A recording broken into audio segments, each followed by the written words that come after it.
It was such a disappointment for me. I was here that day to hear the former president of the opposition party stand up and say, I will only speak on the farmers' issue and then I'll go quiet.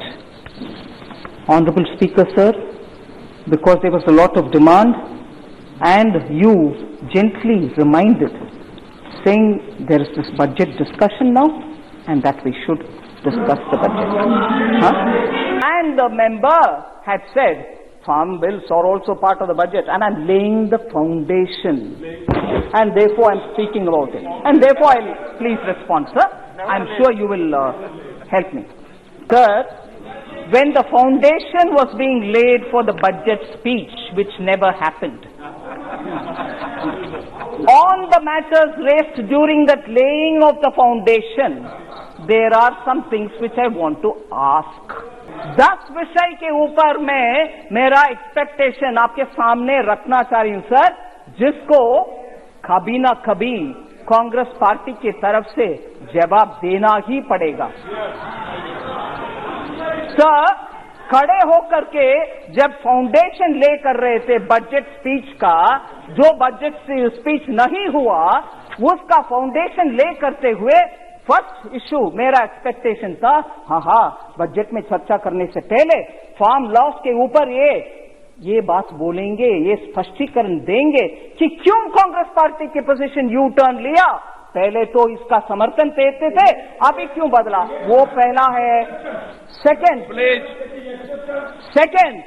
Farmers के इतना ध्यान देने वाले Congress farm loan waiver के बारे में बहुत सारे स्टेट्स में इलेक्शन जीतने के लिए वायदा देते थे कि फार्म लोन दे रहे हैं हम, प्लीज वोट दे दो।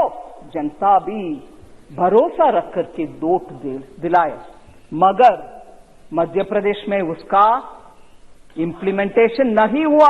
फार्मर्स आज तक मांग रहे हैं लोन वेवर, क्यों नहीं हुआ? हमें वोट मांगा, वोट ले लिया, सरकार बनाने के बहाना किया, मगर सत्ता भी उनके हाथ में नहीं है। मगर फार्म लोन का गुमराह करके किसानों का बैकस्टैप करके चले गए कांग्रेस। राजस्थान में आज भी कंप्लेंट्स है, फार्म लोन नहीं हो रहे।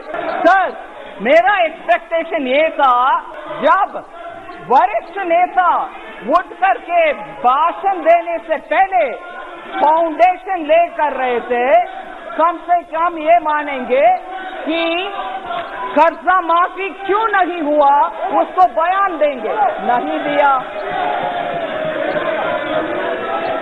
सर, तीसरा, 10 में से तीसरा, मैंने सोचा वो खड़े होकर के फाउंडेशन बजट के भाषण देने से पहले ले कर रहा है, उस समय कम से कम ये बात बोलेंगे कि मैंने आदेश दे दिया पंजाब सीएम को, वो जो काला कानून है जिसके द्वारा किसान जेल में जाने वाले का प्रोविजन है, उसमें 5 लाख का फाइन का प्रोविजन है, प्रावधान है उसमें, वो दोनों को हटाने के लिए मैंने हमारा चीफ मिनिस्टर पंजाब का उनको आदेश दे करके आया हूं। ये बात पार्लियामेंट में खुलासा करेंगे, ये मैंने सोचा, मैंने एक्सपेक्टेशन रखा, मगर ना, वो भी नहीं हुआ। 4th part sir, Rahul Gandhi ji उस दिन जब बात कर रहे थे बजट में नहीं, फार्म लॉस के ऊपर, फाउंडेशन है, ठीक है, सुनते हैं, उस समय मैंने ये भी एक्सपेक्ट किया वो कम से कम ये बात बोलेंगे कि किसान को बहुत ही दुख है, दर्द है, वो पराली के विषय में उनको बहुत ही दुख हो रही है, उसके वजह से उनको कुछ राहत दिलाएंगे कांग्रेस के सरकार के द्वारा पंजाब में, जिससे पराली वो अभी का प्रॉब्लम नहीं रहेगा, उनको राहत दिलाएंगे, ये घोषणा करेंगे। ये भी मैंने एक्सपेक्ट किया, नहीं, वो भी नहीं हुआ सर। 5वीं, मैंने ये एक्सपेक्ट किया कि हमारे 3 जो कानून है उसमें से कम एक खंड निकाल करके, एक क्रॉस निकाल करके वो बोलेंगे, देखो इस क्रॉस के वजह से किसान को नुकसान होने वाले हैं, इसीलिए हम समर्थन नहीं करेंगे। इधर वोटिंग में भाग लिया, समर्थन दिया, फिर भी अभी मन बदल दिया और इस क्लॉज के वजह से ऐसे करके इन 3 कानून से कम 1 पॉइंट दिखाएंगे कि this is against the farmer.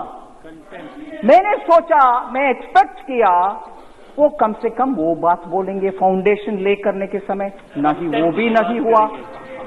6th point में आ रही हूं। मैंने ये भी एक्सपेक्ट किया कि राष्ट्रपति भाषण के समय माननीय प्रधानमंत्री जी का जवाब था, उसमें उन्होंने बहुत सारे छोटा किसान के ऊपर बात बोली। मैंने सोचा उन विषयों में, क्योंकि छोटा किसान से हमारे दो के लिए किसान से जमीन हड़पती गए, मैंने सोचा वो खड़े होकर के ये बात बोलेंगे, प्रधानमंत्री जी आपने तो स्मॉल फार्मर्स के ऊपर इतना अच्छा बोल दिया, मैंने मेरे अपना दो से बोल दिया प्लीज जमीन वापस कर दो फार्मर्स को, क्योंकि हम तो सस्ते में उनसे ले लिया, मगर ये किसान का जमीन है, हम खड़े होना है, राजनीति में है, इसीलिए राजनीति के हमारे परिवार हम और मैं खड़े होना है, आप जमीन वापस कर दो जी। और इधर हाथ करके बोल सकते थे हमारे दो में दामाद को मैंने आदेश करके आई हूं कि जमीन वापस करो, नहीं किया। वो 7th मेरा एक्सपेक्टेशन, 7वीं मेरा एक्सपेक्टेशन, प्रधानमंत्री जी डॉक्टर मनमोहन सिंह जी का कोटेशन पढ़ाए कि उनके तरफ से भी ऐसे प्रावधान किसान के लिए होना चाहिए, ये भी बोले। मैंने सोचा उस दिन फाउंडेशन ले करने के समय बजट इंपॉर्टेंट नहीं है, किसान कानून इंपॉर्टेंट है, वो कम से कम बोले कि क्यों डॉक्टर मनमोहन सिंह का स्टेटमेंट को कांग्रेस अभी भूल जा रहे हैं, और याद प्रधानमंत्री जी ने दिलाया।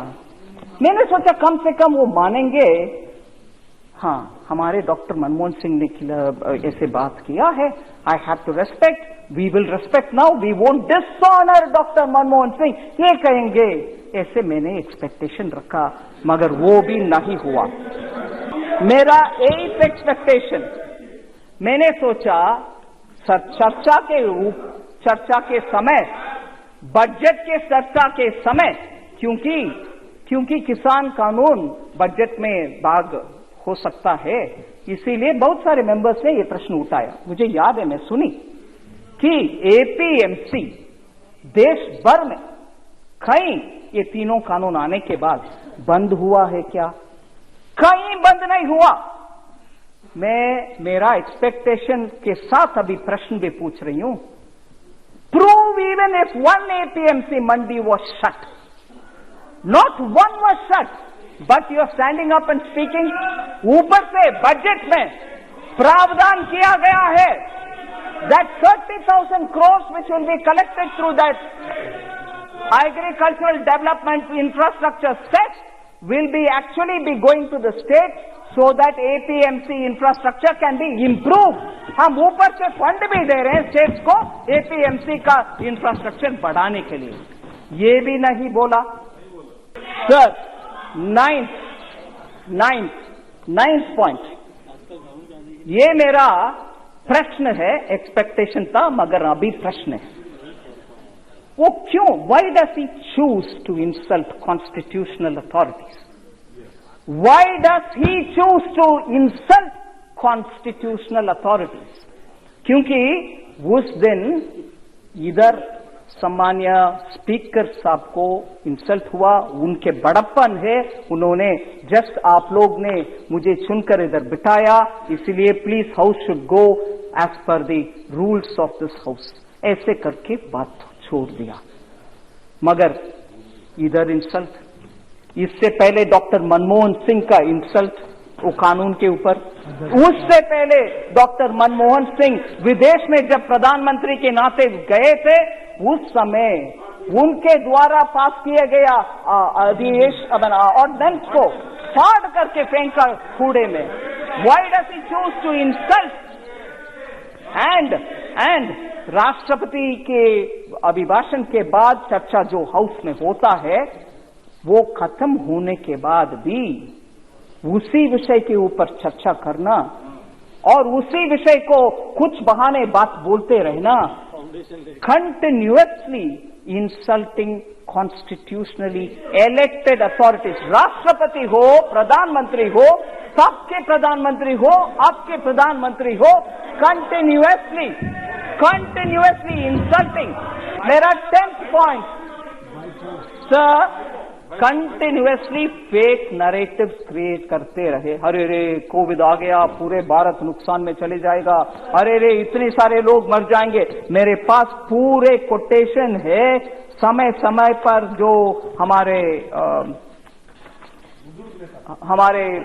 वरिष्ठ नेता बोलते रहे, मेरे पास पूरे कोटेशन से, मैं आपके समय इसमें बिताना नहीं चाहती हूं। I don't want to spend the house's time on the quotation, but the सारांश is this: I will constantly say things which will demean India, which will show India in a poor light, and constantly that will be my rebel-like look to insult India, build fake narratives. Nothing will go well for India, यही कहते रहे। और हमारे खिलाफ बहुत सारे जो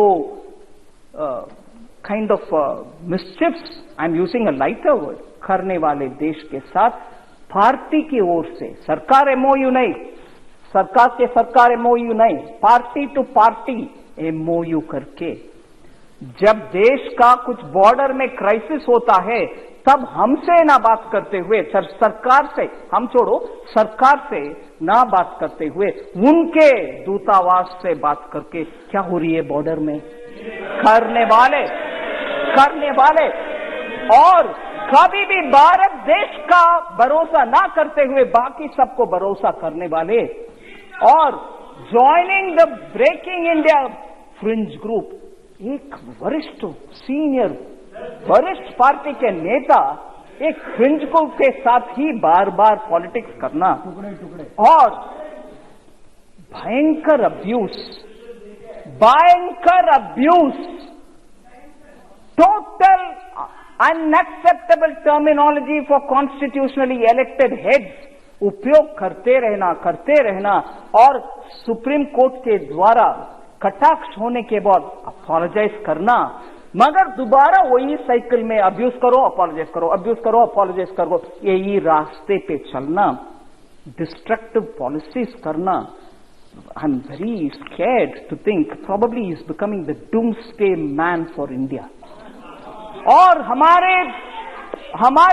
हमारे दुख की बात यही है कि ऑपोजिशन जो पार्लियामेंट में स्ट्रांगली पोजीशन लेकर के सरकार को कटघरे में रख के प्रश्न पूछने का रोल करने वाले ऑपोजिशन आज डूम्सडे मैन के नेतृत्व में और डूम्सडे मैन जो रिपीटेडली अब्यूज करता है